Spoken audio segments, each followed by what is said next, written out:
বিদ্যালয় শিক্ষার সার্বিক উন্নয়ন, শিক্ষকদের পেশাগত ও প্রশাসনিক সমস্যার সমাধান এবং শিক্ষা ব্যবস্থার সংস্কারের দাবিতে মঙ্গলবার জেলা বিদ্যালয় পরিদর্শক মাধ্যমিকের দপ্তরের সামনে বিক্ষোভ কর্মসূচি পালন করল all post graduate teachers welfare অ্যাসোসিয়েশনের উত্তর দিনাজপুর জেলা কমিটি। কর্মসূচিতে জেলার বিভিন্ন প্রান্ত থেকে আগত শিক্ষক শিক্ষিকারা অংশগ্রহণ করেন। পরে এই সংগঠনের প্রতিনিধিরা জেলা বিদ্যালয় পরিদর্শকের হাতে 15 দফা দাবি সম্বলিত একটি স্মারকলিপি জমা দেন। স্মারকলিপিতে বিদ্যালয় শিক্ষার মান উন্নয়ন, প্রথম থেকে অষ্টম শ্রেণী পর্যন্ত পাশ ফেল প্রথা পুনর্বহাল, বিদ্যালয়ের পরিকাঠামো উন্নয়নের জন্য কম্পোজিট গ্রান্ট বৃদ্ধি, বিজ্ঞান ভিত্তিক ও কর্মমুখী আধুনিক পাঠ্যক্রম প্রণয়ন এবং সংস্কৃত বিষয়ে পৃথক সিলেবাস চালুর দাবি জানানো হয়। এছাড়াও সরকার পোষিত ও সরকার সাহায্যপ্রাপ্ত বিদ্যালয়ের শিক্ষক শিক্ষিকাদের জন্য CAS, West Bengal health scheme ও আর্নড লিভ চালু, 2016 সালের SSC নিয়োগপ্রাপ্ত যোগ্য শিক্ষক শিক্ষিকাদের চাকরির সুরক্ষা, সেকশন আপডেট কার্যকর, বিএড জনিত লস্ট ইনক্রিমেন্ট পুনর্বহাল এবং PhD ডিগ্রিধারী শিক্ষকদের অতিরিক্ত ইনক্রিমেন্ট প্রদানের দাবি উত্থাপন করা হয়। সংগঠনের পক্ষ থেকে আরো দাবি জানানো হয় স্বচ্ছ বদলি নীতি প্রবর্তন, শূন্য পদে শিক্ষক ও অশিক্ষক কর্মী নিয়োগ, প্রধান শিক্ষক নিয়োগ, নবপ্রতিষ্ঠিত বিদ্যালয়গুলির পোস্ট স্যাংশনিং, GPF থেকে অর্থ উত্তোলনের প্রক্রিয়া সরলীকরণ এবং ইসলামপুরে ADI দপ্তর চালু। সংগঠনের জেলা সভাপতি খেলারাম সরকার ও জেলা সম্পাদক ভবতোষ সরকার জানান, শিক্ষক সমাজের ন্যায্য অধিকার প্রতিষ্ঠা, বিদ্যালয় শিক্ষার গুণগত মান উন্নয়ন এবং শিক্ষার্থীদের স্বার্থ রক্ষার লক্ষ্যে এই আন্দোলনের আয়োজন করা হয়েছে। এদিন জয়প্রকাশ দাস কি জানান শুনুন। সংগঠনের রাজ্য কোষাধ্যক্ষ, আমরা all post graduate teachers welfare association থেকে এখানে এসেছি। আমার নাম জয়প্রকাশ দাস।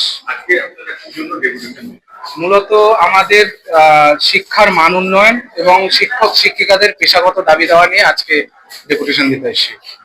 আমাদের ডেপুটেশনের মোট 15 দফা দাবি ছিল। এর মধ্যে যেমন পাস ফেল প্রথাটাকে চালু করতে হবে ছাত্রছাত্রীদের জন্য।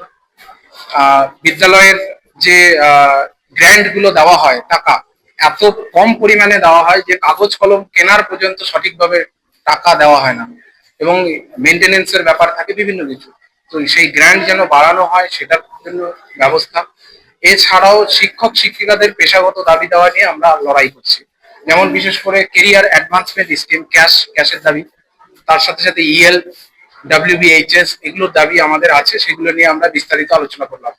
সর্বোপরি যে বিষয়টা 2016 যারা যোগ্য চাকরি প্রার্থী তাদের চাকরিতে যেন আবার পুনর্বহাল করা যায়, কারণ আগস্ট মাস আসলে তাদের চাকরি এই কোর্টের রায় অনুযায়ী তাদের এখানে সমাপ্ত করতে হবে।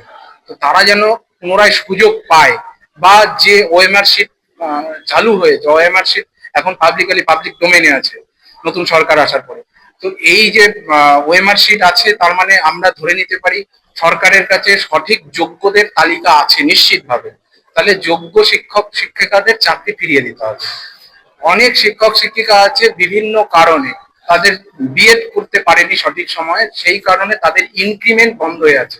সেই ইনক্রিমেন্ট গুলোকে পুনরায় ফিরিয়ে দিতে হবে। এবং হ্যাঁ, সাহেবের সঙ্গে যথেষ্টভাবে কথা হলো। আমাদের DI যিনি উত্তর দিনাজপুর আছেন তাদের সঙ্গে, দেখুন উনি সম্পূর্ণটাই নিজের হাতে সম্পূর্ণটাই বললেন, আমার হাতে কিছু নেই, যেটা আমাকে করতে হবে ঊর্ধ্বতন কর্তৃপক্ষের কাছে তিনি তুলে ধরবেন। সম্পূর্ণটাই সরকারের বিষয়। যেগুলো উনি এখান থেকে করা যায় সেগুলো মানে ভালোভাবেই দেখবেন, তারপরে যেগুলো করার দরকার কাজ সেগুলো উনি করবেন।